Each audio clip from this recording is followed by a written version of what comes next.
এইটি একদম কোনো সঠিক। বিচার না, এটি কোনো বিচার না। ক্যাঙ্গারু কোর্ট বলতে যেটা বোঝায় এটা ক্যাঙ্গারু কোর্ট। শেখ হাসিনার যে মামলাটি শুরু হয়েছে সেখানে প্রসিকিউটর থেকে শুরু করে বিচারক থেকে শুরু করে সবাই একটি বিশেষ দলের সদস্য এবং অনুগামী। বিচারে হয়তো ফাঁসির রায় হবে, খুব দ্রুত একটা বিচার করে ফাঁসির রায় দিয়ে দেবে, কারণ বিচারের পদ্ধতিটাই হচ্ছে বেআইনি। তিনি সায় দিয়েছেন যুদ্ধাপরাধীদের বিচারের রায়।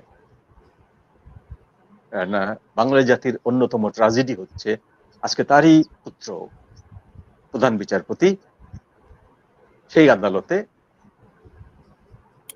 যুদ্ধাপরাধীদের পক্ষে একের পর এক রায় হয়ে যাচ্ছে। এবার আপনার বিচারের প্রসঙ্গটা আমি খুব সংক্ষেপে সারি। এইটি কোনো বিচার না, এটি কোনো বিচার না। ক্যাঙ্গারু কোর্ট বলতে যেটা বোঝায় এটা ক্যাঙ্গারু কোর্ট। ট্রাজেডি হচ্ছে যে জনাব ইশতিয়াক সাহেব ঘাতক দালাল নির্মূল কমিটির হয়ে বিচারক ছিলেন। ঘাতক দালাল নির্মূল কমিটির সেই কমিটিতে ছিলেন এবং যুদ্ধাপরাধের গণ আদালত, সেখানে তিনি সায় দিয়েছেন যুদ্ধাপরাধীদের বিচারের রায়। না, বাংলা জাতির অন্যতম ট্রাজেডি হচ্ছে আজকে তারই পুত্র প্রধান বিচারপতি সেই আদালতে যুদ্ধাপরাধীদের পক্ষে একের পর এক রায় হয়ে যাচ্ছে।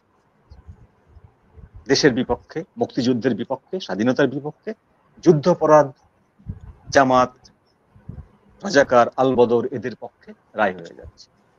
তো আজকের যে শেখ হাসিনার যে মামলাটি শুরু হয়েছে সেখানে প্রসিকিউটর থেকে শুরু করে বিচারক থেকে শুরু করে সবাই একটি বিশেষ দলের সদস্য এবং অনুগামী।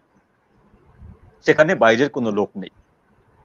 সুতরাং এইখানে আসামি পক্ষের বক্তব্য বা আসামি পক্ষের আর্জি এর কোনো প্রকাশই নেই, সুযোগই নেই কোনো কিছু।